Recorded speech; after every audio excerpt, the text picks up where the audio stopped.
I was telling my wife, I was like, the only thing I look forward to anymore is seeing some of my students and talking to them and having class to. Aw, you're so sweet. I was like, it's the one thing I can look forward to every week when it comes to a little bit of human interaction. So please turn on your camera so we can see your smiling faces and you can speak. So we are recording. We are ready to go today. We are going to have a guest visitor, which is Olivia here. In a moment, I'll probably switch up the view for it's just her and me, and we can talk a little bit about NASCAR. At the end of today's class, I will go over the LinkedIn assignments. I have about 6 or 7 of them pulled up that some of you can learn from, that came from your classmates who did really well on that assignment. But hold on a second, there we go. So we got Olivia is our guest speaker today. Olivia is an employee with NASCAR. She's a graduate of our master's program. She did her undergrad at Syracuse, which is why I think, if my eyes don't betray me, she's wearing a Syracuse sweatshirt right now. Is that? I am. She is. I am. And Olivia's been with NASCAR for a few years now, and she's here to talk to us about the culture that they have, the business environment they have. What I want everybody to know is any information that Olivia gives you today can be used as part of your decision criteria or part of your proof of recommendation in the case. So if she gives you a good idea or she gives you some more background than the case provides, feel free to use her interview, say according to Olivia Messineo or something like that in your case. Any information she gives to you today, you should use for your recommended decision to inform that decision making. So without further ado, Olivia, can you tell us just off the bat a little bit about what you do at NASCAR? Yeah, so it'll be 2 years for me in May when I started my internship, but I've been full-time for about 19 months now. I work with driver and team marketing. So our group we're basically liaisons to all drivers and teams. So I like the phrases, I'm kind of a PR rep, but just for the sanctioning body. I oversee all of the Xfinity and the Truck Series, and I'm heavily now integrated into the Cup Series. So and what we focus on is industry alignment and driver event promotion. So how can we activate at the tracks? How do we activate going into race weekends, whether that's advanced remote media or, like we say, NASCAR Plaza car washes. So that's like an SMT. It's a satellite media tour. They'll come in, we have cameras set up, and they'll just go at it for 2 hours straight. The other half of our team, which is also discussed actually a little bit in this case study, is our driver branding, driver star power team. This is a group of 2 or 3 individuals. They focus on these guys and what they are, like who they are away from the track. And in NASCAR, our drivers are truly our greatest asset. They make this sport what it is. So Kyle Busch is one way. Kevin Harvick's another way. Austin Dillon's a different way. So everybody has their own personality, and that resonates really, really. It's crazy how fans will pick guys just because they like them. It's not necessarily that they're a good driver or not. So that actually kind of falls under our group. I did read this case study when I was in grad school, and now being here for so long, I can tell you a lot has changed. I read it yesterday. So hopefully I'll be able to give you guys some updates. Sure, a lot of great information there. You sounds like you have a very busy job. I just wanted to back up because having talked to you prior, I always find it interesting if you could talk to the students about the fact that you didn't know much about NASCAR at all before you got in there. Can you tell us a little bit about your decision to pursue a sport that you didn't have a background in and how you got your internship and eventual job? Yeah, so in January of 2018, I was just like you guys, I was in grad school. I had just finished my capstone and I needed to start looking for an internship, and I knew I wanted to get out of upstate New York. Syracuse is home for me as well. So I wanted to come south. I wanted something different, something new. I was a tennis player in college. I did it my whole life. And I kind of purposely did this to myself. I wanted to see, can I adapt to a completely different culture, a completely new sport? I can say it has grown on me a lot. I travel a lot, and it has grown on me yeah, a lot. So Yeah. it's kind of weird how I fell here, but here we are. So And can you tell the students that, maybe what you said inspired them a little bit and they want to get outside their comfort zone about the internship program that you did with NASCAR? yeah, so the NASCAR diversity internship program that we take, I think my class is like 38 interns. I think they take anywhere between like 25 and 35. Mhm. Honestly, it just depends on budget. So this program, various departments, and now that NASCAR owns 12 properties now, this internship now spreads to the tracks. So it's bringing interns in for partnership marketing, our social digital team, which I was placed on our partnership engagement group. So that was in social digital, and that worked with NASCAR's official partners and how they activate on our handles or buy space on like NASCAR.com, things like that. So it's a 10-week program. It's 30 hours a week. I worked closer to 40 just because I think I need like 450 hours for grad school. Yeah. So it was a great program. I highly encourage anyone to apply. And then there's also some of the teams have internships. Those are a little harder to get into, but again, this is where networking kind of comes into play a little bit. So Yeah, and I would encourage all the students to do just what Olivia did and maybe get outside your comfort zone. The interesting thing about NASCAR is I really think it's maybe the purest sport business, just because everything associated with it has to do with sponsorship and all the really things that you learn about in school. It's probably the purest in terms of sport business, just because it was the first to really embrace corporate sponsorship. You just have to think about any race car you see or any race car driver. It's full of all those corporate sponsorships. It has lots of that sport business. So please make sure you check out that. Again, what was the name? The name of the internship is Diversity and So it's the NASCAR Diversity Internship Program. okay. I can tell you, obviously this year it's closed, but Mhm. I would look in the fall, LinkedIn, or go directly to NASCAR Careers. Honestly, that's your best bet with us. It's pretty up to date. Obviously, our current situation has put everything into a hold. So Yeah. definitely take a look at it in the fall. And obviously, if you do apply, please tell me because Mhm. I usually do flag those resumes. So. Excellent. Yeah, and we have a couple graduates working across the NASCAR landscape, whether they be at Watkins Glen or elsewhere. Um, so I wanted to ask you about the case a little bit because I know you said you did it in grad school and you reread it.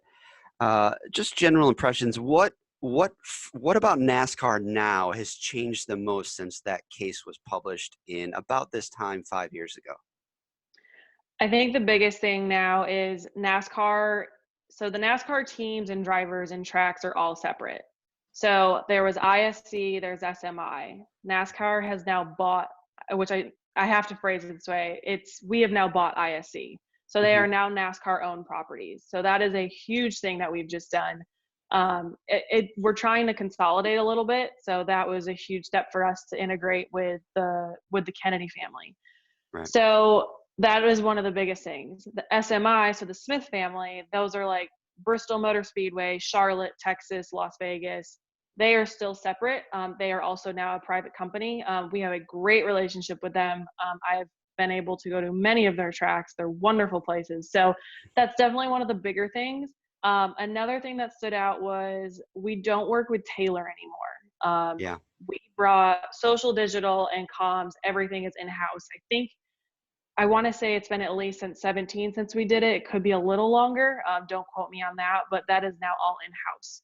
Okay. So we have a huge comms team that I probably talk to every day. So Yeah, I mean, one of the essential themes of the case was kind of that audit of the communications department and this idea that NASCAR was a little bit behind in terms of social digital.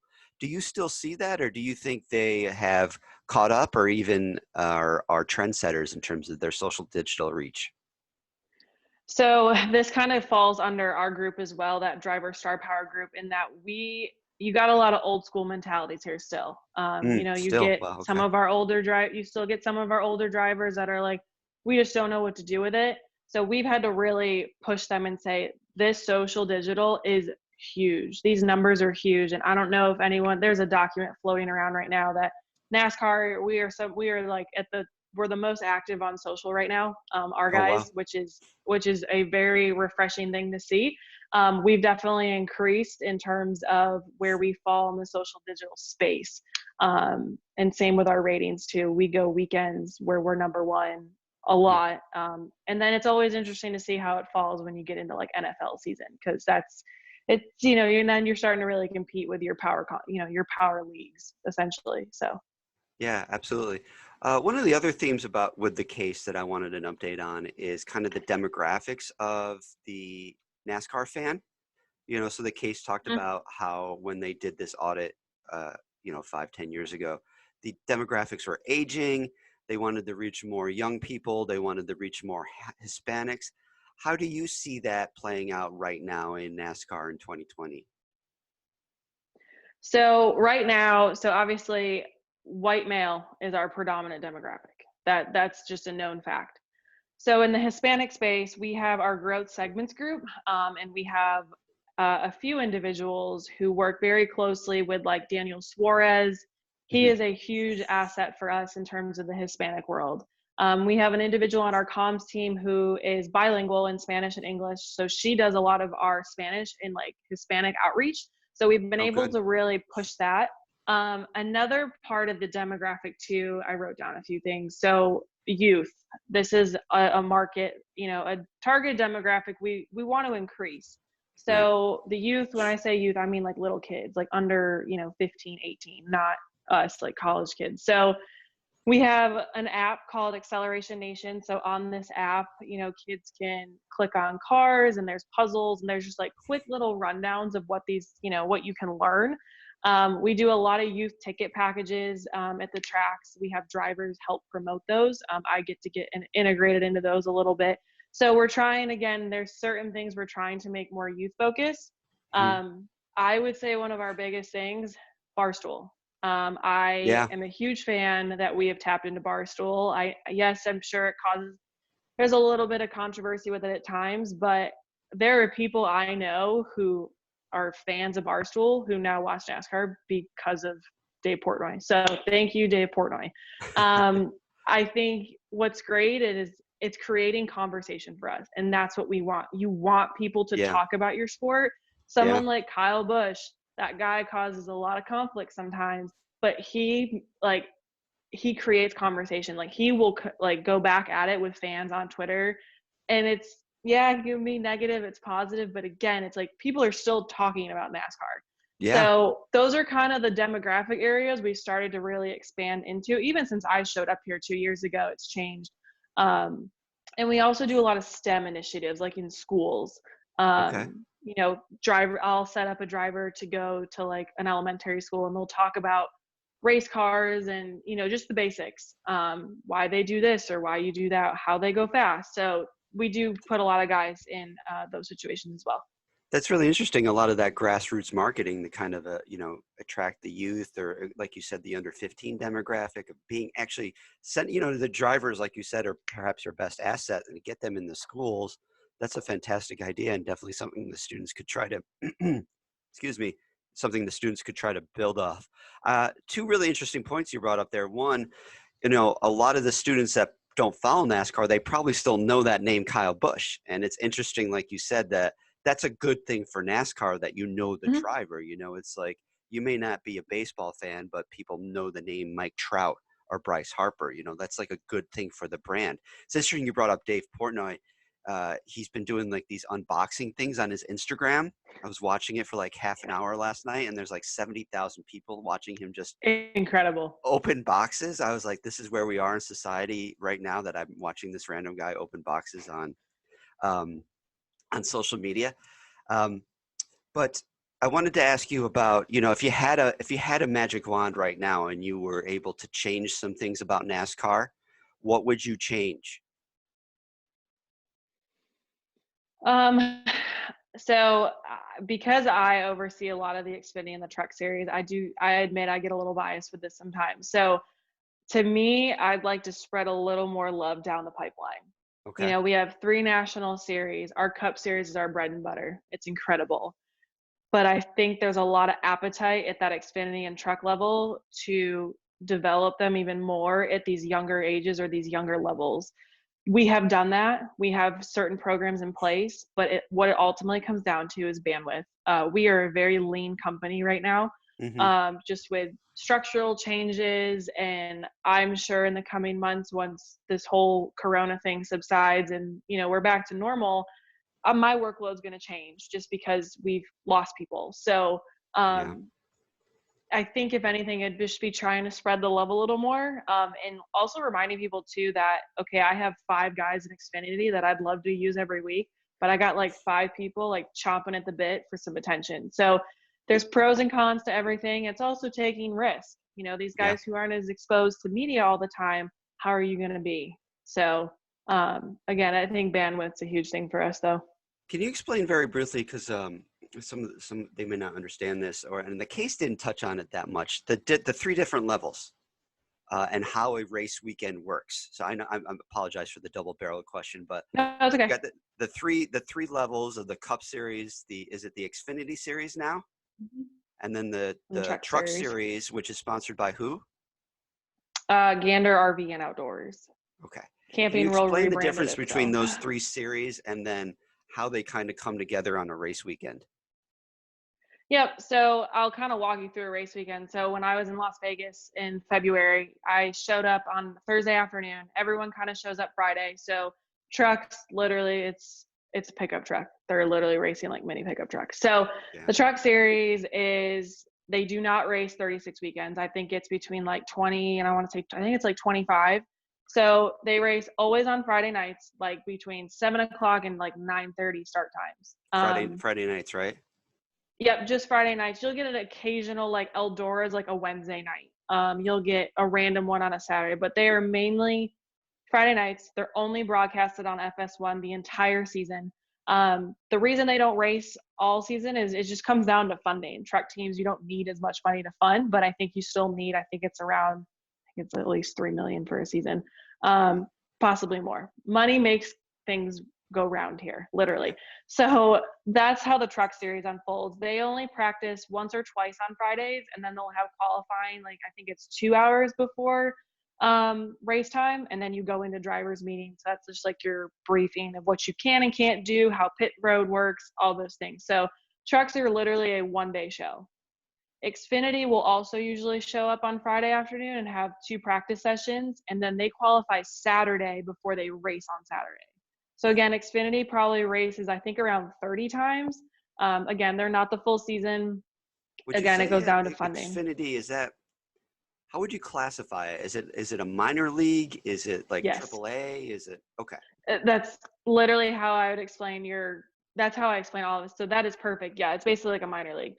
Okay. So from there on Sunday is our Cup Series, but our Cup guys will still show up on usually Fridays. They practice once or twice. Qualifying's usually on Saturday, depends on inspection. And then we race on Sundays. They don't do any on-track activity on Sundays except race. So they're really more of like your 2.5 day show. And then they race 36 weekends.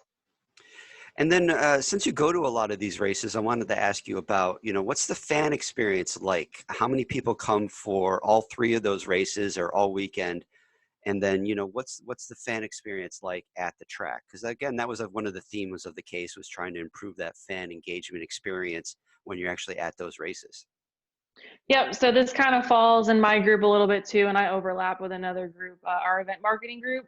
So we work to set up appearances on Fridays and Sundays with our Cup Series. We have a program in place called the Driver Event Promotion Program. So this is anywhere between youth autograph sessions, just a single autograph session, Q&As, they do tweet ups, they do live on Instagram, pretty much anything. Again, you don't want to cast the net too wide. You never want to put an athlete in an uncomfortable situation, but we also encourage them to do new things. So the fan experience does fall on us quite a bit, but it also falls on the track because the track knows their partners, they know their local media. We're relying on them to promote it very locally and regionally. Every track is a little different. I think I've been to 12, 15 different tracks so far. I can tell you that like Darlington is very different than like Watkins Glen. Darlington, you can feel that old feel. The Lady in Black, everyone's like, it's old, we love it, it's at night. the place is sold out last fall. You go to Watkins Glen, the place is sold out for the 5th year in a row. You're in the middle of upstate New York. You got your road racing. So just the vibe's different. You definitely, I felt a younger crowd in Watkins Glen when I was there last summer. Okay. Have any of yeah. the students been to Watkins Glen? You can either say something in the chat. I know Jonah wasn't able to come here today. He's interning at Watkins Glen this summer. I've been there a few times. It's fun. Can you briefly explain the difference between road racing and oval racing? So in Charlotte, we're an oval. It's a 1.5 mile track. Literally, you're on an oval. There's 4 turns. Right. A road course, we have, I think, about a handful or so. Watkins Glen and Sonoma are your big ones. I think Watkins Glen's up around like 10 or 12 turns, something ridiculous. Like, I took a ride around it last year. It's different. The tires are different. The cars are different. The way they do everything is different. And that's the other thing too, to know. Every single weekend, it's not the same car. It is a different car, different chassis every single weekend. And on road courses too, they have rain tires. So we don't usually race in the rain, but like if it was sprinkling, we could probably get away with it for a little while. Okay.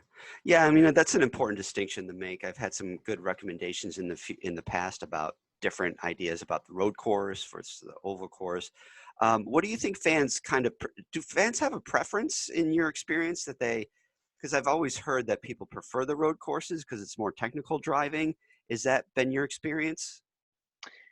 I would agree. I also think your mile tracks, your half miles, like your Martinsville, there's a lot of strategy that goes into short track racing, which is your Richmonds, your Martinsville, even Darlington. Road course, tons of strategy going in there. So I think it's you got to use the mind a little more. You're at a super speedway. It's a free for all. And when I say a free for all, it is literally a free for all. Unfortunately, we had an unfortunate situation happen at the 500 this year, but that is the risk of racing at a super speedway. Yeah. Unfortunately. Were you at Daytona? I was not. I'm actually supposed to go to the championship weekend instead, which I really hope that still happens. Yeah. But I was not at the 500. But it was that situation that happened. I don't know if anyone's watched it or heard about it, but Ryan Newman, that crash was. Yeah, I'm sure many of them have seen, even if they're not NASCAR fans, they probably saw that crash. Yeah, and as much as it was terrifying to watch, that is also the beauty of our safety in this sport. I mean, those guys are locked in those cars. That's why you have spotters, you have, crew chiefs, you have all these eyes around you. So as bad as that was, it also shows how updated our safety is in this sport. So yeah, I believe it hasn't been since Dale Earnhardt, correct, that a driver has died in a car, and that was, God, I was in college. That was 01 or 02.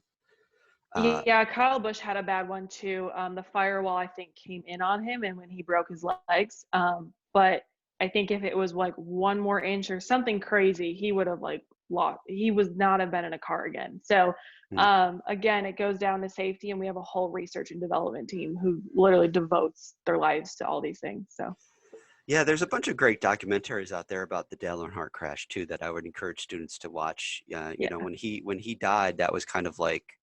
It was kind of like if Tom Brady had died on the field, the most famous race car driver probably of all time, certainly at that point, he was by far the most famous, died on the final lap of the Daytona 500, I believe in 2001. One of the recommendations we get from time to time that I'd like your input on is moving that Daytona race to the end of the season because it is kind of the Super Bowl of NASCAR. But unlike the Super Bowl being at the end of the NFL season, it's the first race in the NASCAR season. Has there ever been discussion of that? What do you think of that thought? So this year in 2020, I think was the first year, not first year, but in recent years that we've really kind of tossed up the schedule around. After Daytona, we pivot and we go immediately out west. We're ending the season in Phoenix, and we've been in Miami for years. So it's the reason we start with Daytona, at least from my point of view, is yes, we're starting with our Super Bowl, but that sets the tone for the entire season. Whether it's ratings, like all of it. Our initial tune-in ratings, if it did not rain this year, we would have been up almost, I think it was like in the mid 30s. It was something ridiculous. So it sets the tone for Yeah. the rest of the year. It's a complete domino effect. I don't know if there's ever been chatter of moving the 500, honestly. It's been that, I don't know if we would. I think, again, Yeah. it's a risk we'd have to take. Yeah. I mean, it's definitely the one race that if people don't follow sports or follow motorsports, they know of it, just like they know of the Indy Yes. 500, but they can't. Oh, They yeah. may not be able to name other IndyCar races. Of course, NASCAR races at the IMS now. So I'm going Yes, to ask I'm this. supposed. Go No, go ahead. ahead. Oh, Uh, no, I'm actually scheduled to be up there as well this year. I'm really excited to go, but again, at this point, who knows? yeah, nobody knows anything. No, I don't Uh, know anything. so I will ask the students, if you have a question for Olivia about her job or about how things have changed since the case, please put that in the chat. I'll ask her one more question here that will give you some time to type those out, and then we'll get to that. Um, excuse me. So my other question was kind of going back to what we talked about with the millennial demographic, because that was one of the themes of the case, and obviously most of the students are in here. How do you see NASCAR's outreach efforts to kind of that 18 to 29 demographic? How are those things going, and what could be improved? So we're doing a lot of paid media on social. Okay. I believe it's called dark posting. So we're targeting certain, geographical areas. We're targeting Mm, certain demographics. So a lot of specific targets on paid media, and it's paying off. It's doing really well. I think just social media in general it's such an easy tool, and it's been huge for us to get behind. I think as much as we were quote unquote behind, I definitely think we have caught up. okay. I think, and then it's things like Barstool, that are great. We also bring in a lot of influencers into the track, which we have a lot of Hispanic influencers that come in.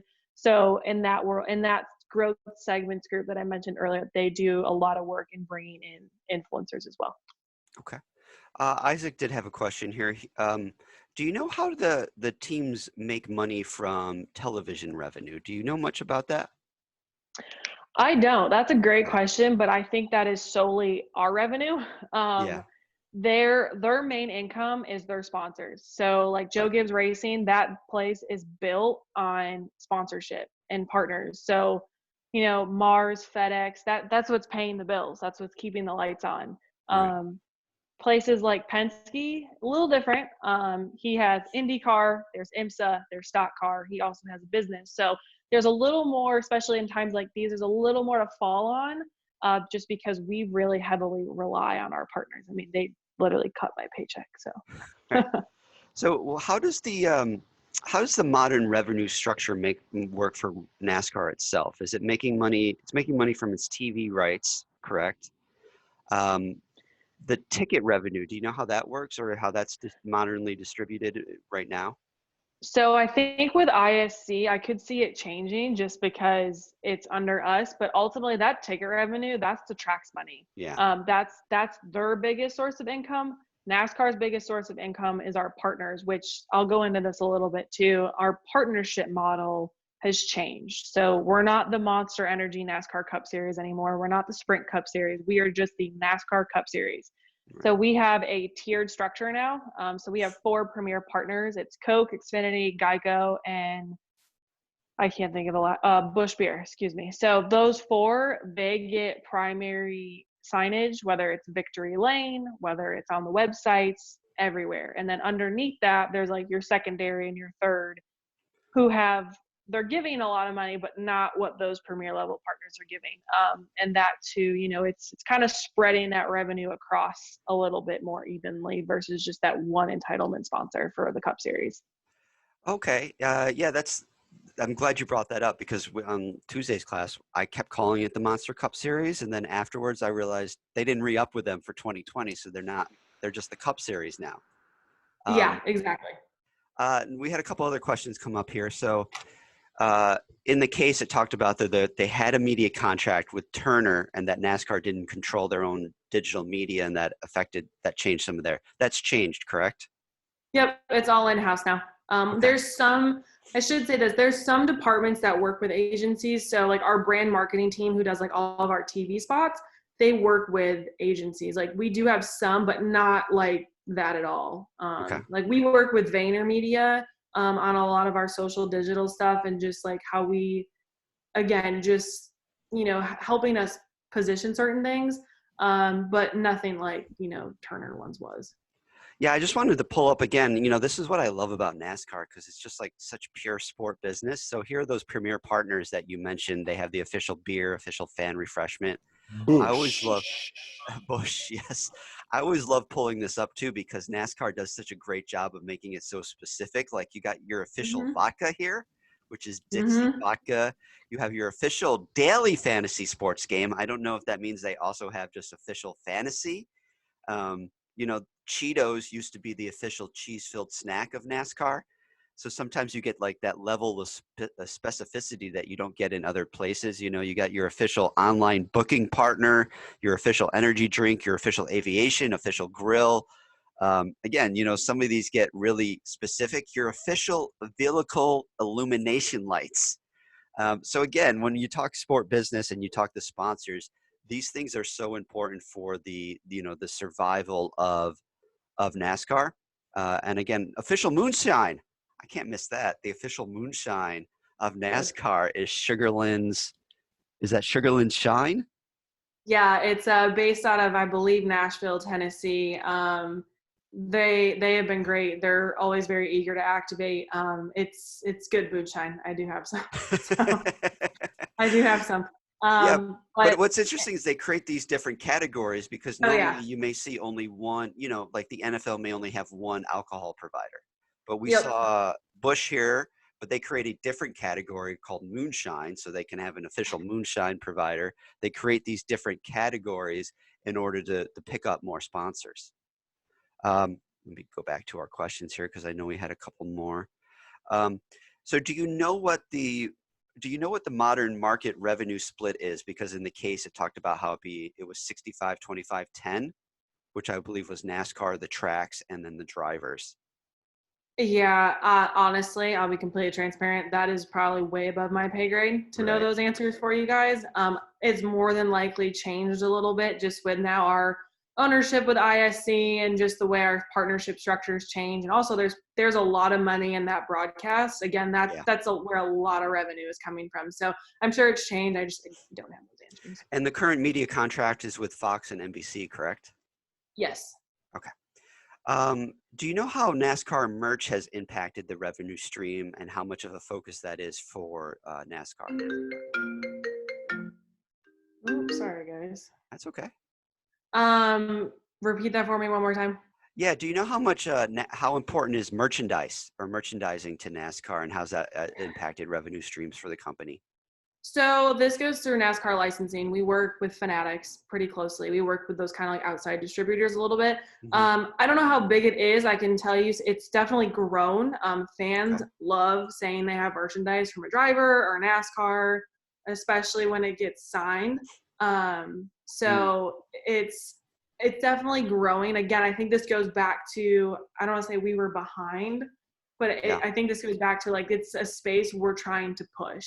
Another space we're trying to push to is like a lot of kids' toys, stuff like that. That's been another place to kind of tap into for the youth.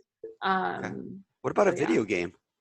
I was going to go back to this because I can't believe I missed this. So I don't know if anyone's watched the last 2 or 3 Sundays, but our iRacing, so this is our esports platform. Oh, yeah. Our iRacing's actually not only been going on, it's been on Fox, which has been huge for us. I think it's definitely, it's literally the only sport going on right now, or the closest thing we have to it. So I think again, this is another space, again, I can't believe I forgot about this, but that we've been able to tap into for iRacing or like that Pro Heat League stuff has been huge. They've seen subscriptions have increased, our viewership has increased. Again, I think picking up those fans in this downtime that we may not have gotten otherwise. So I don't know if there's any avid video gamers here, but I'd encourage giving it a try. Yeah, no, I've been, Manny is pointing to himself up there. I've been watching some of the iRacing just because I think like everyone, we're desperate for a little bit of the drama of sports. We are. So it's been exciting to watch that. Manny, did you have your hand up for a question or were you just kind of waving at the camera? No, I was just saying that I play video games. For Luis Antonio Bays. Oh, okay. Just calling to see if you guys received that and what you said. If you have any other questions, please drop them in the chat there, or otherwise we will start to wrap it up. I apologize for putting you on the spot here, but what advice would you have for the students that might be looking for an opportunity, internships during these kind of difficult, complex times that we're all living through? Yeah, it's difficult. I mean, it's even difficult for those who are employed full time. I would encourage, obviously take this time to update or redo a LinkedIn, get that in a really good place. So when I'm even kind of just redoing mine because it's been a minute. You just don't know. And that way, when you get going again, you don't have to worry about it. It's there. I would just reach out to people on LinkedIn that you're interested in just to talk to and pick their brain. Or if, people like me who, if someone in a certain industry, just to talk to them and pick their brain. And again, there have been people that from Dr. Boris' class, I think this is like my third or fourth lecture with him, who have just reached out to me on Twitter or LinkedIn, and you talk to me and then I found out you apply for something, I will go flag that resume. I can't promise you an internship or a job, but at least you're in the mix, because there's, at times there can be more turnover than you want. So you just gotta, it's hard. You might have to start just blind messaging people like, hey, you got a minute? But Lots also of people are sitting at utilizing home right now, so. Yeah. I have a phone call with someone tomorrow who basically helped me seal the deal on my current job. And he moved, and I was like, you know what? This is the time I even need to continue to reconnect with a few people, because not only do you want to build a network, but you want to keep in touch with your network. And like someone like Dr. Boris, like I try to stay as involved as I can with Cortland. I had a really good experience too. So yeah, it's just got to try and push that network right now a little bit. I will clean offices for a job. What was that, Manny? I will clean offices for a job. Ooh, that's the right mentality. That's the right mentality. Let me ask you a quick, because I think it's, how has the COVID-19 epidemic, how has it affected NASCAR? So clearly we're not racing. It's been weird. Our day-to-day business has definitely shifted.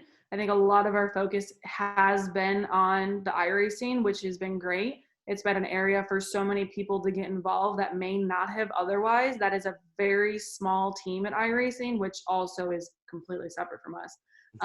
We have an esports guy at NASCAR, but again, he's literally a one-man show. So whether it's the comms team, the social digital group getting involved, our group getting behind him a little bit. So I think that's been good. It's also given us time to work on projects like these longer term things that, again, you just don't always have the bandwidth for, to kind of tap into that. But it's also kind of taking a look at like, what are things going to look like when we go back? We don't know how long this is going to go.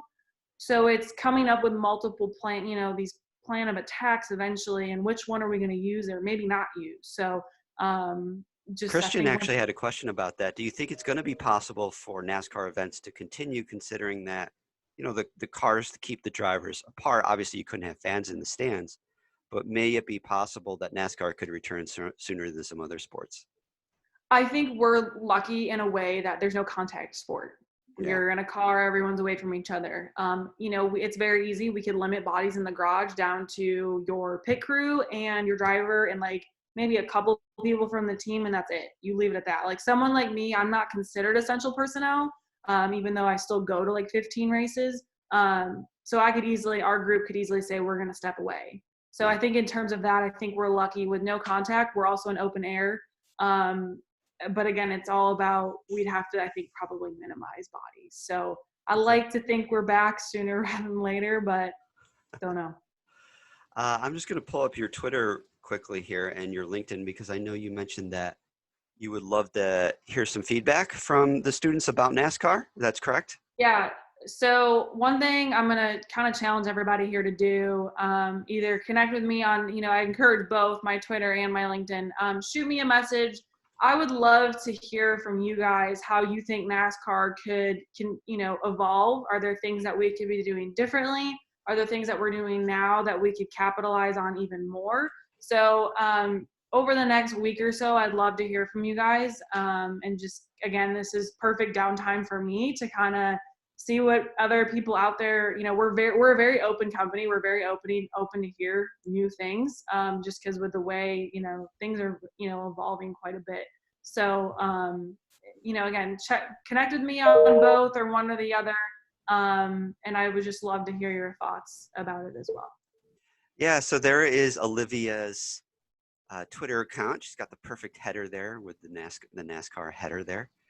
Can you go back to her LinkedIn? Because on my web browser, it doesn't show that she has a profile photo, so I don't know if I'm looking at the correct. You probably have to connect with me first. Someone else had this problem apparently with me. Okay. Yeah, we talked about this last week, so that has to do Yeah. with privacy settings Yeah. on your LinkedIn. Some people have the picture, you can't see their picture, or sometimes you can't even see their name unless you're connected.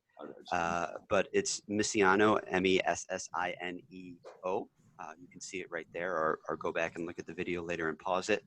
But feel free to reach out to her, and like she said, give her some feedback on how NASCAR can improve or how they're reaching your demographic. You know, is the Barstool thing working? You know, what other companies maybe they could connect with? Would that be an interesting thing to hear about? Yeah, I mean, literally anything, or things that you also just like that we're doing right now. Again, I'm just always kind of curious to see what other people think that we might not, that at least myself or, you know, my team, we might not be thinking of. So I've definitely gotten more active on Twitter as time has gone on. I was not good with it when I first got it. We are very Twitter heavy. I can tell you that. NASCAR is very Twitter heavy. So. And you're down in Charlotte. You want to sell Charlotte for anyone that's interested in moving to Charlotte?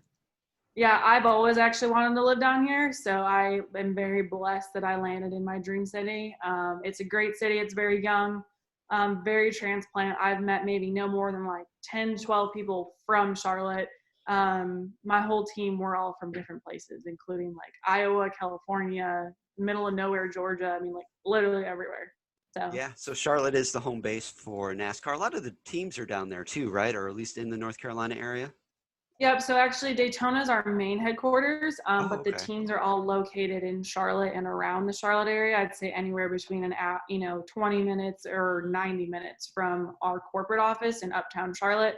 We have a very small office in New York City. That's like sales, partnership, all that stuff. I think it's no more than like 12, 15 people. And then we have an office in LA that does, you know, our Fox broadcast main guy is out there.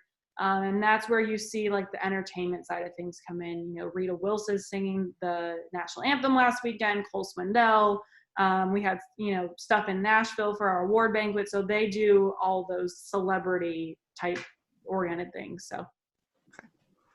Well, thank you so much, Olivia, for popping in here today. Really appreciate you taking time out of your work from home schedule, I should say. Oh, no problem at all. I enjoy doing these things. So thank you guys. Thank you so much. And please reach out to her. Don't leave the chat, students, because we're going to talk about LinkedIn a little bit. But Olivia, thank you again. Virtual clap, quiet clap, Cool. quiet clap. Thanks, guys. There you go. Take care, and we'll see you around the bend. Sounds good. All right. All right, students, let's talk a little bit about LinkedIn. I wanted to show you, you know, one of the common themes of this class that we keep going back. Yeah. One of the common themes of this class that we keep going back to again and again is learning from others, whether it's looking at what other businesses are doing in order to get ideas on how to improve your business, or even when we were doing the Marshmallow Challenge, looking at how other groups are trying to build their marshmallow tower. One of the ways we can do that is also with LinkedIn. I know Sarah mentioned this last week, but looking at what people do on their LinkedIns that you like, that you think is effective or insightful, and using that for your own LinkedIn pages. So I wanted to bring up about 6 or 7 of your classmates' LinkedIns here and point out some things that they did really well that other people can learn from or adapt if they also think it's effective. So the first one I'll bring up is Mike's. I don't know if he's still in the room or if he's still here. Mike, are you still out there? Yeah, I'm here. Mike, way to go. I really liked Mike's bio. Very professional, very direct, no spelling mistakes, no mistakes in grammar or pronunciation. The nice thing about he's done a little work with our student media website on campus called The Red Beat, and he's got direct links here to a number of the articles he wrote where I can just kind of click on that and go right to the article that he wrote on The Red Beat, this one about Andy Reid. But then again, you know, if he's applying for a job in media, or he's applying for any job where writing is going to be an important element, which is just about every job, I can go on his LinkedIn. I can look at that physical. I can look at the copy of what he wrote. That's not something that's available to you in normal resume. The LinkedIn serves much more like a portfolio. He's also got, you know, talked about the work that he did with our social media group here on campus through our department. And he's even got a picture of the stadium that he worked at. I wanted to bring something up because I would try to rename this picture before and then re-upload it, you know, maybe just the name of the stadium. Many other people had things like this where they uploaded the picture, but then the name of the picture was just kind of this default name that your iPhone generates when you take a picture. And I would I would go back and rename that picture before you upload it, or see if you can upload it and then change the name. Again, we'll see that on some other portfolios, and yours wasn't the only LinkedIn. But again, if you just had the name of this, that way people know what it is without even clicking on it. You're allowed to edit the name of a photo after you upload it. There you go. Thank you very much, Manny. Great insight. So you can upload it. I know the iPhone does that default name with the IMG and the numbers. Mike also had the volunteer experience on here, which again, I stressed before, I think is extremely important. We'll see that on some other ones. The next one we'll look at is Christians. Christians, I love the personality in it. You know, unlike a lot of the other headshots that we see here, I love the fact that he did something like this. It doesn't work for everyone, but if you feel like you really want to show your personality, or you think showing your personality is a strength, then go for it with your header image. Go for it with your profile picture. Like he's also wearing a Simpsons shirt, which is close to my heart. So that's great. Good choice there, Christian. But don't be afraid of doing something like that with LinkedIn. It's not as formal as a resume. I know I wrote that on a lot of your feedbacks. That's the great thing about LinkedIn, is that it doesn't have to be as formal. You can show your personality. You can have a little bit more fun with it, as long as you're still being professional. He's also got a great example right on the front here of some of his graphic design experience, talking about this jersey, which he designed. The other thing that I liked about Christians that I wanted to point out is, you know, we always talk about these action verbs at the beginning of your bullet points, and his does a good job of doing that, of starting each sentence with kind of that quick, short action verb. So if you're looking to pick up a bunch of action verbs, look at Christians, or just Google action verbs for a resume. So important to start with that. It shouldn't be a formal sentence. You know, this shouldn't be a one long paragraph. It should be bullet points like this. I think he's got his licenses and certifications here too.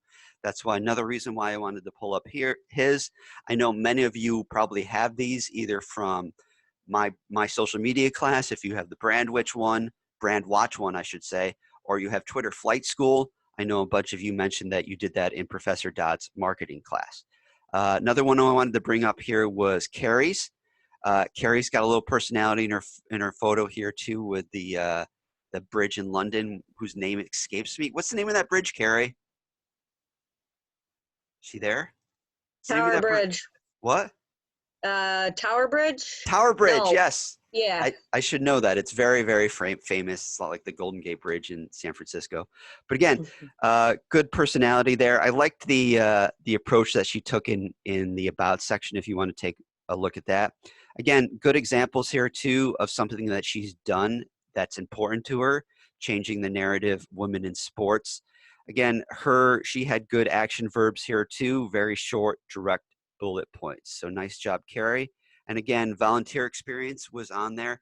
Again, I think that volunteer experience is so important because it really shows that you care about more than just your bottom dollar, that you care about society, or in this case, you care about working with the Special Olympics. You know, I think that says so much about someone when they can say, yes, I have volunteer experience, and here's what I did. I volunteered with the Special Olympics, or I volunteered with a soup kitchen, or, you know, I did this during, you know, I delivered meals to elderly people during the quarantine that we were all under. So again, that's important. Mally's warmed my heart because it's always great when you see students follow the instructions that you give in class. So she was able to add the open to job opportunities thing to the top of her bio there. If you're not sure how to do that, go back and look at our LinkedIn lecture that's on Blackboard. We talked exactly how to do that. It's under the jobs function here. Again, I think that's such a powerful thing to add, especially right now when everyone's looking for a job.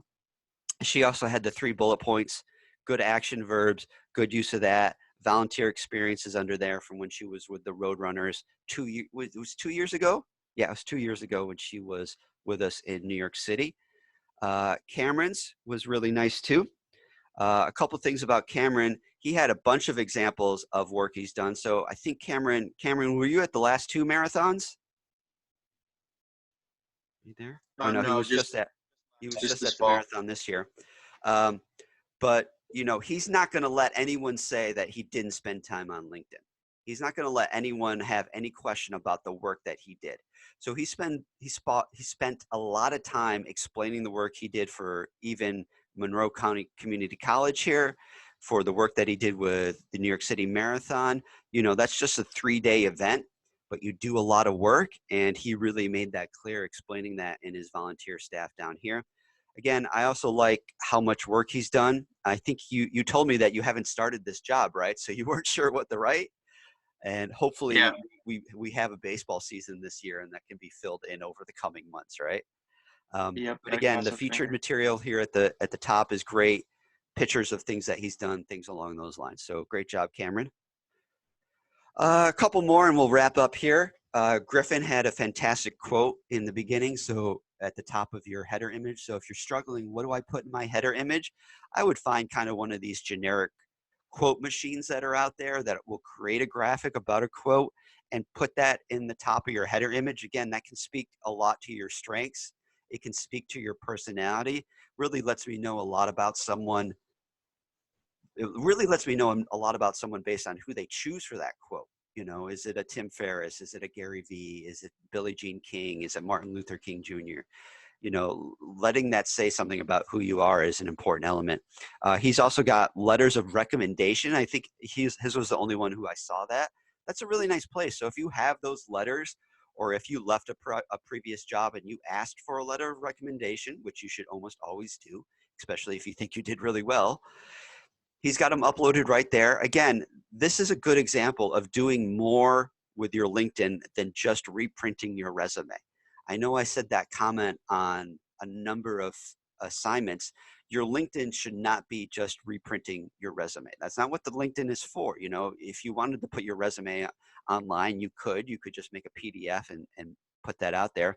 But he did more with that by putting the letters of recommendation, by putting all this different information on here that he's done with his Frisbee Club, examples of the work that he did when he was with the Tri-City Valley Cats. Again, if you're wondering, well, what do I put for examples?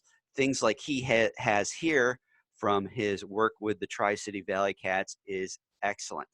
Excellent. So great job, Griffin. His is another portfolio, or another LinkedIn, I should say, that you can look at.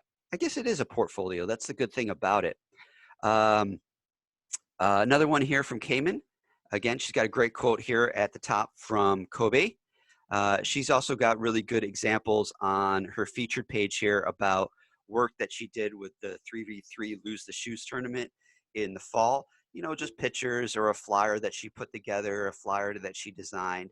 You know, again, don't let the LinkedIn be just the resume. It needs to be more. Show off your work. Show off talk more about the work that you did. Good action verbs here. Nice work on that one. Last one that we have is Tiffany's. Good. What golf course is that, Tiffany? Are you there? Is Tiffany out there? Tiffany, if you're out there, let us know what golf course that is. But she's got good examples of her work, things that she's done, a scholarship that she won, a little bio about that scholarship. She really went kind of all out here on her examples. There's a lot of them here. She's even got a highlight video of her golf experience. She also had really good action verbs. So everything that she talked about, you know, starts with the word completed, flexibly covered and assisted, packaged merchandise, facilitated and planned, guided members in finding. Great work in using those action verbs and something that everyone else can learn from if you're struggling with how do I describe this work that I did. Another example of a screenshot there that you could try to rename. Again, if you rename that, I know what it is when you're looking at your LinkedIn. One of the things you have to keep in mind is, can someone who doesn't know me understand what this content is? And in this case, like we saw in Mike and a number of the other students had, make sure you label this clearly for people know what it is. She also had her licenses and certifications on the bottom there. I didn't pull it up on, yes. Okay, and Manny, we just looked at Manny's. My suggestion for his, a number of you that had kind of social media examples, it's better if you just pull up a screenshot and add it. So rather than me having to click on this and then it pulls up his portfolio here, or it pulls up the Cortland Athletic account, I don't know which pieces of these content Manny was responsible for. So it might be better to just take a screenshot of that content if you're the one who created it, and then just upload that on your portfolio, upload that on your LinkedIn. Manny, you weren't responsible for this graphic though, right? No, I was not. Yeah, so I'm just demonstrating a point there. But find something that you're responsible for, take a screenshot and upload it either to your experience or your featured section up here. Manny, you also had a really strong bio here too. So if people want ideas about the bio, I love that you put kind of that concrete data in there about here's, I took the account from this many followers to that many followers, or we had this many engagements, or I wrote this many pieces, or I sold this amount of money, or I sold this amount of tickets, this amount of merch. Whenever you can quantify your work, it makes it much, much easier for people to understand. I wrote articles that got this many views. I generated this much in sales. So that will kind of wrap up our LinkedIn review. Does anyone have any questions about the things that we looked at today on LinkedIn, or questions about the NASCAR case? You can feel free to unmute yourself or type it in the chat.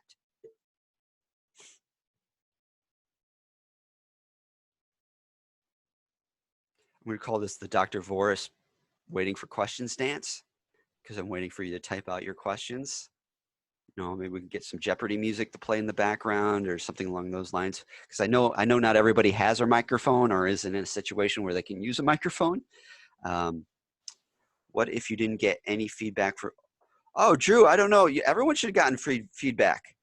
You should have gotten feedback. If you let me make a note. I'll go back and look at it. Maybe yours was so excellent that you didn't need feedback. If you got a 10, I think you got a 10 out of 10. Because yours was one that I almost pulled up last night. So I think that's probably why you didn't get any feedback. Is what 25 points instead of 5?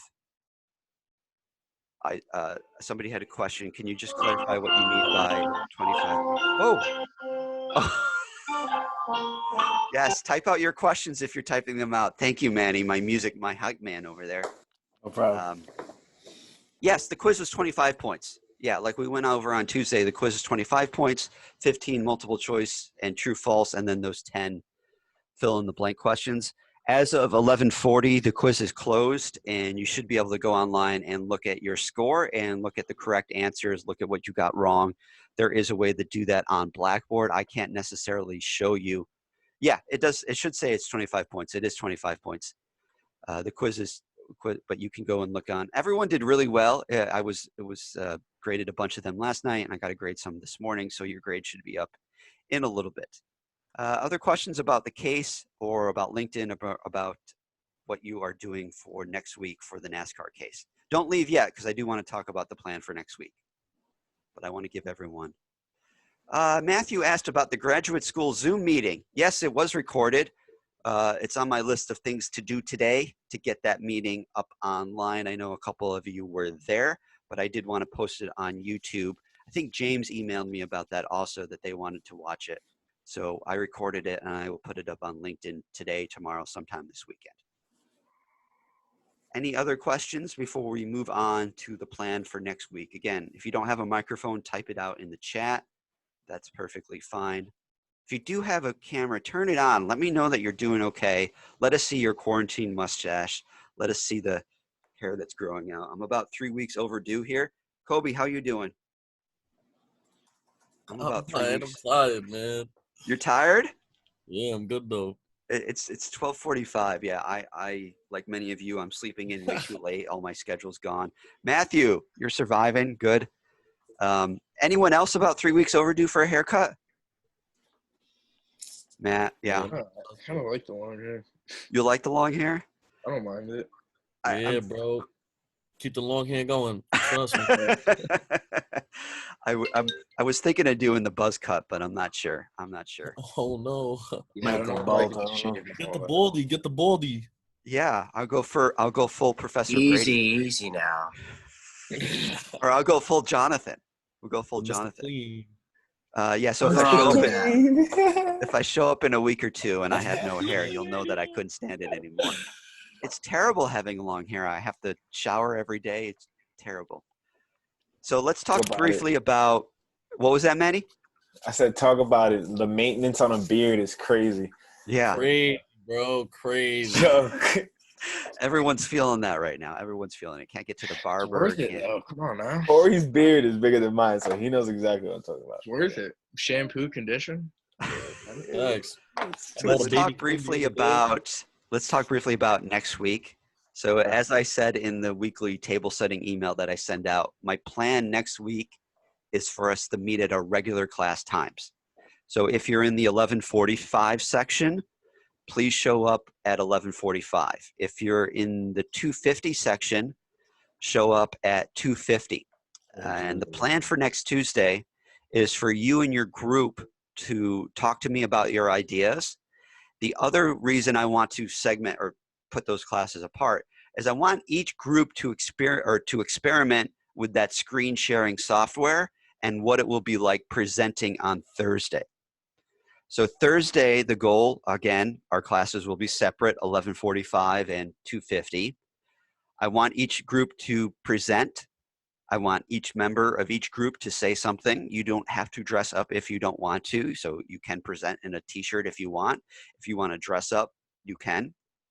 But on Tuesday, we will practice that screen sharing technology that is available on Zoom. So it will give you an opportunity to learn a little bit more about how Zoom works. One of the cool things that you can do with the screen share software is you can draw on the screen, you can highlight on the screen like I was doing the other day. But I want all of us to kind of experiment with that on Tuesday where we can work out any bugs. So again, if you don't have a camera or you don't have a microphone, try to think about a way, or let me know, and we'll work with that. Keep in mind that you can also use your phone. There is a Zoom app, so even if you don't have a web camera and you don't have a microphone and you're thinking, how am I going to present? You can use your phone. You know, you can set it up on your desk, you can set it up on a bunch of books and use the app on your phone to perhaps do some of the presentation. Now, if you're really in a situation where you can't present, where you can't be on camera and you don't have a microphone that works, please let me know on Tuesday and we'll just work around that. But again, the goal on Tuesday will be for you and your group to talk to me a little bit about your ideas and then experiment with your slideshow. So that's the last point I want to make. Is that when we go over our recommendations that we choose for our case on Tuesday? It's when you give them to me and I will give you feedback. All right, bet. Yeah, so just like in class when I would go group to group, we're going to do that through Zoom, but where I'm going to ask you to do the screen share to kind of share what your group has put together so far. Which brings me to my last point. Make sure you have something to share with me on Tuesday. Make sure you have 2 or 3 slides of a PowerPoint, or you could have your entire PowerPoint completed on Tuesday and have that ready to share with me on Tuesday for I can give you feedback. But again, the more you have ready to go on Tuesday, the more you can experiment with the Zoom software on sharing and speaking into the microphone and seeing yourself on camera, and the more feedback I can give you, okay? We did have a couple of questions pop up in the chat. Yes, Christian, I emailed John back. So you guys will just have to pick a time. Doesn't matter to me, you know, it doesn't matter to me. Just pick a time that you want to do. Gotcha. Thank you. What do we do when registering? Cameron, let me get that. Remind me in a minute, and I'll get back to that question. I want to focus on the plan for next week. Any questions about that plan for next week? Again, I will send out my weekly This Week in SPM 466 email.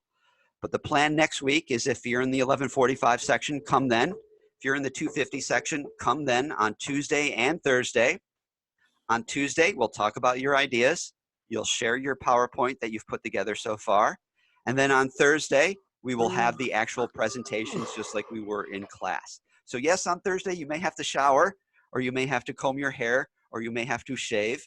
But it's at least one, it's only 1 or 2 times for the rest of the semester that we'll have to do that. And it will give you some nice experience presenting and working through Zoom, where many of you may have to work in Zoom one day. Whoa, Carrie, is that your cat dancing across the screen? Yes. If you want to bring your animals on Tuesday, Yes. feel free. Please bring your animals on Tuesday. Any other questions about that format for next week? Did have one question. Someone says, if I can't make the 250 time, can I come at 11:45? Yeah, that's fine. I would anticipate not everyone will be here. So if you can't come at 250 and you want to come at 11:45 instead, that's okay. I would just, give me a heads up though, for I don't have everyone at 11:45. Okay. Yes. So Cameron, you had a question about registering for the internship class?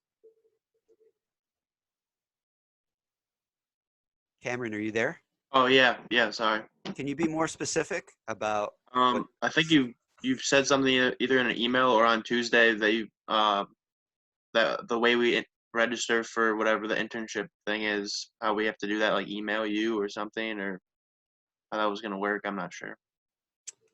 Well, I know you're my advisee, so you need the PIN number. So if in order to register for 470 and 475, I need to see a copy of your degree works. And then you also need to fill out the 470, 475 permission form. I attached that in the email that I sent to all my advisees. You fill that out. I don't think I got that email. I don't know if I did or not. Shoot me an email and I'll send it back to you. Okay. Yes, cool. So for 474, that is a class you have to register for. Make sure hopefully everybody knows that, but that is a class you have to register for. So you do need your PIN number from your advisor. I know everyone's doing advising differently right now. I know some people are doing it through Zoom. Some people like me, we're doing it through email or Zoom. But you do need your PIN number in order to register for 470 and 475 for the summer session. Make sure you touch base with your advisor about it. Everyone's doing it differently. Like I just said with Cameron, I'm asking my advisees to just send me their degree works before I can sign off on it, that they're ready for the internship. We don't need to register for that until we've secured an internship, right? Brady doesn't want you registering until you have an internship? I'm asking. I'm not sure. That's what I thought, right? Yes, he's waiting until you get an internship. He doesn't want that Form 3. I tried to submit it, and he told me, like, oh, you don't have your supervisors fill out information on the bottom. I'm like, oh, okay, well, I don't have an internship, so. Gotcha. Okay, thank you. Yeah, I think it probably varies. I mean, I'll give out the PIN number if you're ready to register. But Brady does have to sign off on that Form 3, and I guess he asks you to wait till you have the internship. I know. So I was probably focusing on trying to get something for the fall. Like, should you still register for the 470 for the summer, or no? If you're planning to do fall, then you're going to register for the fall section. I would just communicate that with your advisor. Yeah, it's slightly different. It's a slightly different form that you have to make out.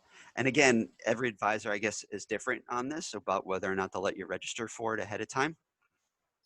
Like I said, maybe some advisors will give the PIN number. I don't care about giving the PIN number.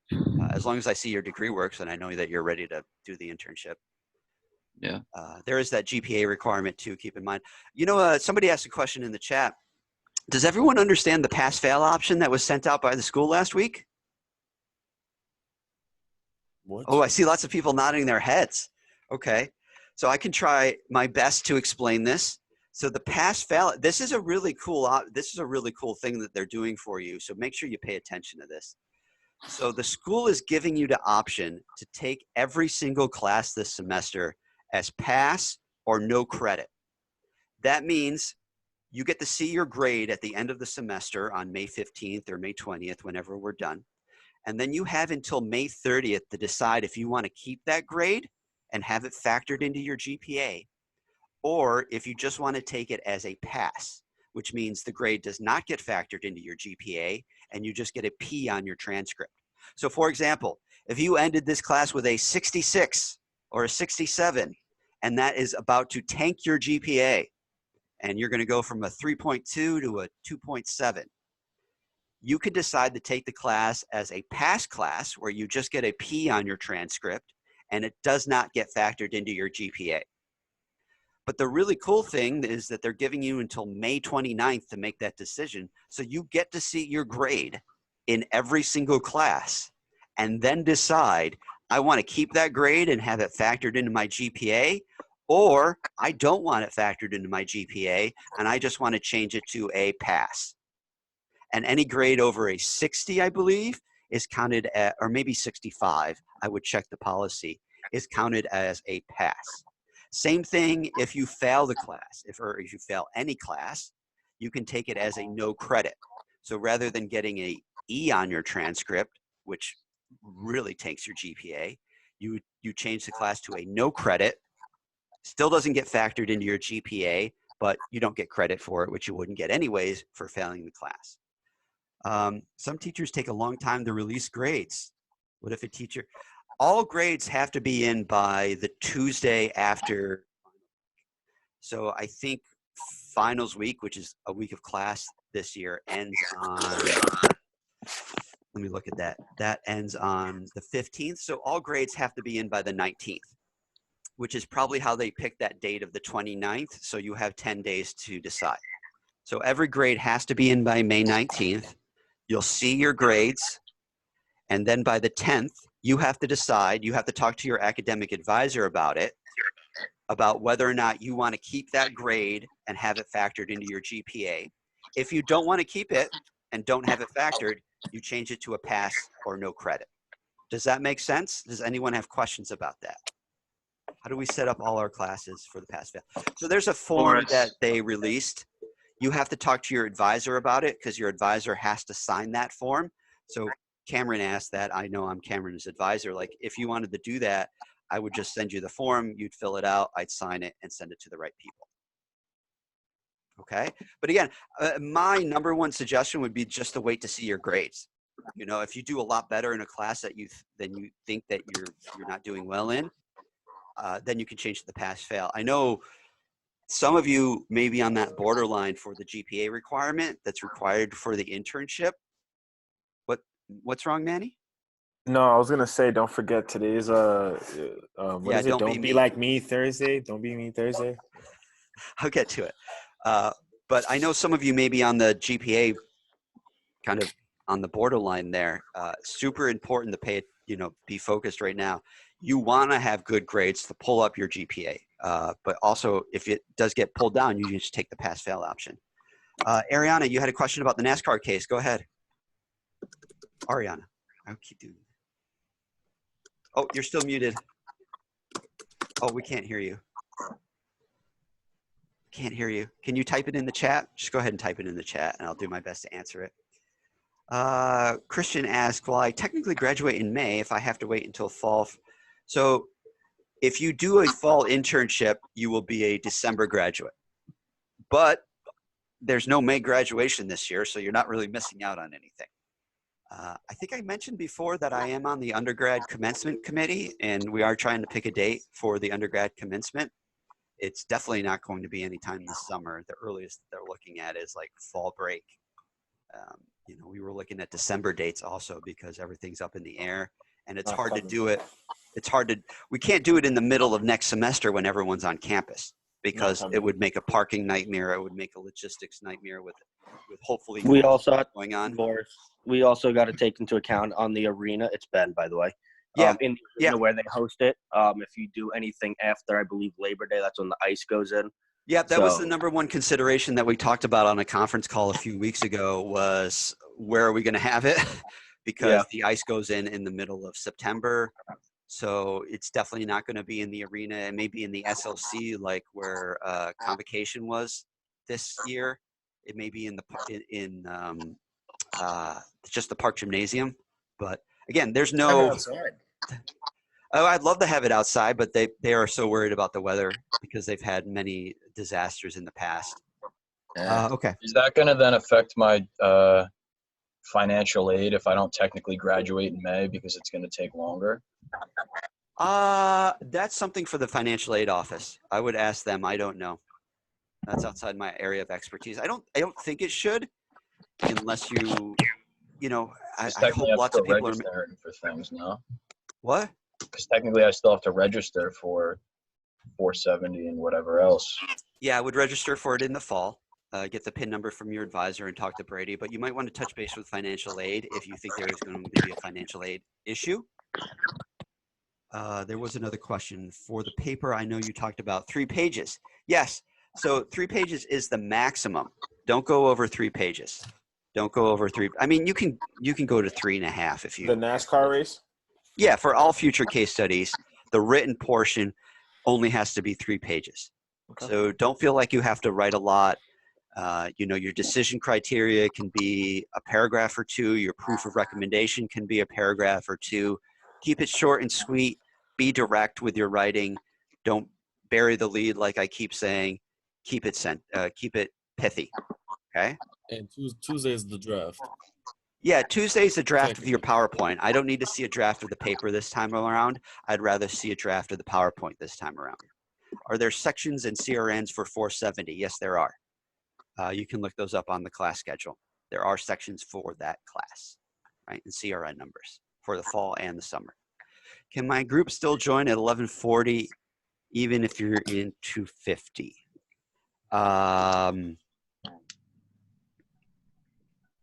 Yes, I said that was okay, but let me know ahead of time because I don't want everyone in the 11:45, or it will take forever to get to everyone. My son's in my group, Jordan. Yeah, that would Jordan asked that, so that Jordan and his group. I know you're all in the 251. Yes, if you for whatever reason, if you all can't make that 250, come at 11:40, but it may be and there may be a line. Okay. Any other questions before we wrap up? I know we're after 1 o'clock here, so I don't want to keep you too long. I know we all have busy days of watching Netflix and doing nothing. Another thing to go on the pass-fail, Professor. Yeah. If anyone's going into a master's or graduate program, be aware that those programs might not accept your pass, no credit. So yeah, that's a consideration. Again, I would hope that considering the circumstances, people are flexible, but every program is going to be different, and that's an important consideration to think about. Yeah.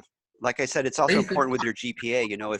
If you're below the threshold for the GPA, you can't be messing around with that. If you're at a 2.4 right now and you need to be at a 2.5, which you need for this program, that's not an option for you because you need to pull up your GPA. Some of us have classwork to get to. You're getting classwork? Are other professors meeting on Zoom? No, I just get a bunch of emails with a bunch of blackboard folders with like a bunch of assignments. Yeah. Oh, really? I don't know. Dude, I I'm heard from swamped. somebody. I'm sorry. This is my senior year, buddy. That's going on right now. Yeah, I mean, I tried to lighten the workload and at least give you some kind of human interaction with our Zoom meetings here. Somebody emailed me and they said they didn't even hear from a professor and they didn't know what to do. Your class is my favorite class so far. That's good. It's so Mally, much was that more you? work now. By far. I can't. It took almost 3 weeks to hear from my accounting professor. Oh my God. Are they still having class? Are they still having you do something? He's not holding like live class, but he still has all his PowerPoints and classwork and homework and tests and quizzes posted. And you have to do it without the class lectures. Yes. He has the PowerPoints posted, but there's no like description in like human words. It's all straight from the textbook, like written like you're an accountant, no other explanation of anything. That's terrible. I'm sorry to hear that. Yeah, if you are having difficulty not hearing from a teacher, because somebody, maybe it was you who sent me that email, make sure you reach out to their department chair or let me know, and I can talk. I can ask around campus, because certainly we're 2 weeks into this thing now. You should be hearing from your faculty, and hopefully it they're happened to cutting you me. a break in terms of the what, Jonathan? Yeah, that happened to me. I didn't hear anything until today because I emailed the chair. I emailed the chair. I'm like, my professor hasn't said anything to me, and I sent him an email and he hasn't responded.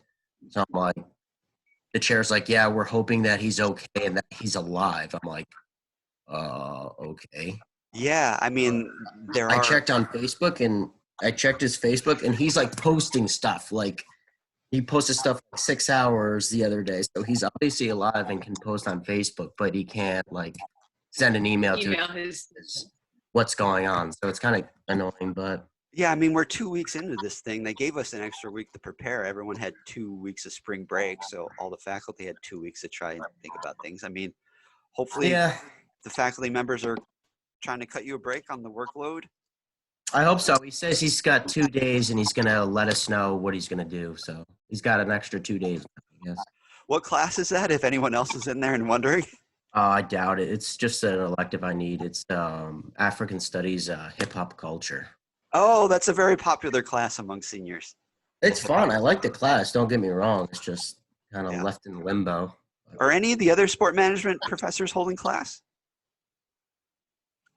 No? I have Morris. She has applied sport event management still. Oh, she's using Zoom, right? Yeah. Yeah, we talked about that. Aaron has an optional meeting on Thursdays when our class is usually held. So if anyone has questions, they can pop in and ask her. Okay. Do you guys like these meetings? Do you want me to continue them, or would you rather I just put it all on Blackboard? I like Keeps me the most on top of my stuff, honestly. If we're involved like this, I'm not going to fall behind. Yeah, I mean, all of you, of course, are free to watch the recording at your own volition on your own time. I'll be here at 11:45 every Tuesday and Thursday if you want some social interaction and want to see how bad my hair is getting. But of course, you are free to watch it at your own time whenever you want. So Carrie says, yes, it gives no. That's what I was saying earlier. That's the highlight of my week, is coming in here and seeing all your smiling faces and trying to detect what's going on with Paul's face down there as he's blending into the 2008 Celtics. One of the highlights of my day is seeing you. So what are our Netflix recommendations, our book recommendations for the weekend? Anybody out there, speak up or type it in the chat before we depart for today. Ozark. Ozark season 3? I haven't started yet. I finished it. It's amazing. It's incredible. It's worth it? It's the best show ever. My favorite. All right. So if you're into some hardcore drama about the Midwest, check out Ozark. Oh, Cameron recommends Wild Wild Country. That's a really crazy documentary that's on Netflix. That came out a couple years ago, I think. Carrie's working on a big Lego set. That's a good idea. Go out and buy some Legos and build a nice Lego set. Is it themed like around Harry Potter or anything? That one was too much. It's like a Paris backdrop or something. Okay. I've been watching Ellen. She's been doing them daily on Instagram. Okay. Yeah, I'm a do sucker some for a good do Star some Wars puzzles. episode. Manny recommends a puzzle or some Legos. So we got Wild Wild Country. Any book recommendations? Anybody been reading? I have like 3 different trilogies. Which ones? Anything you can recommend? I gotta look up the names. I forget. Okay. Mally, what should we be cooking? My mom and I made banana bread last night. So we have banana bread everywhere. Yeah, it's a good time to learn how to cook for, everyone can cook for their future spouses and their children, and they can be well prepared for adulthood, and they can learn how to cook and know something about there. Manny says, make sure you play 2K and Rocket League. Catch Me in the Gulag. Is that a Call of Duty reference, Matthew? Yeah, it's definitely Call of Duty. Okay. Is it Warzone? Is that what everyone's playing? Yeah, that's it. Okay. Ooh, yes. Nick has a recommendation, which I will echo, which is The Mandalorian on Disney Plus. So if you don't have Disney Plus or you're checking it out, make sure you check out The Mandalorian. That's the show that introduced the world to Baby Yoda. So if you need a little bit of joy in your life, and I would highly recommend The Mandalorian. You can also watch all the Marvel movies in correct order, and that'll take about like a week of your life. Yeah, you can You can also go full nostalgia and enjoy all the Disney shows that you grew up with. You know, whether they be like Wizards of Waverly Place or whatever you watched probably when you were 12 years old or 10 years old. Griffin says to check out Letterkenny on Hulu. I haven't heard of that, but I will check out Check Letterkenny. out Dave on Hulu. Dave is funny. I've heard good things about that. Dave is hilarious. It's Dave awesome. Burke? Yeah, I've heard good things about that. With Lil Dicky. Yeah, it's funny. All right, everybody. Have a great weekend. Take care of yourself, and we'll see you back on Tuesday. All right. Bye. Peace out. Have a great weekend. Bye.